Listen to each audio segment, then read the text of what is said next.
থালা ধোয়ার সাবান শেষ হয়ে যাওয়ার পর এই কৌটোগুলো ফেলে দাও, একদম ফেলবে না। এর ওপরে একটু এরকমভাবে পেন্টিং করে একটু নতুন ধরনের করতে পারো, এবং এগুলো অর্গানাইজার হিসেবেও ইউজ করতে পারো, এবং বিভিন্ন মাল্টিপারপাসে এগুলো তোমরা ইউজ করতে পারো।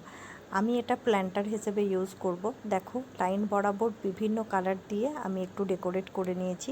আসলে বাগানে একটু যত কালারফুল হয় ততই সুন্দর লাগে। এবং আমি পিঙ্ক এবং হোয়াইট কালারের পর্তুলিকা এখানে লাগিয়েছি। আমি বিকালে করেছি এবং খুব সুন্দরভাবেই দেখো, সকালবেলাতে আমি যখন ঘুম থেকে উঠে আবার ভিডিও করতে যাই তখন দেখি যে পুরো ফুল ফুটে গেছে এবং খুব সুন্দর লাগছে। এটা আমার বাগানটাকে আরও খুব সুন্দর ফুটিয়ে তুলেছে।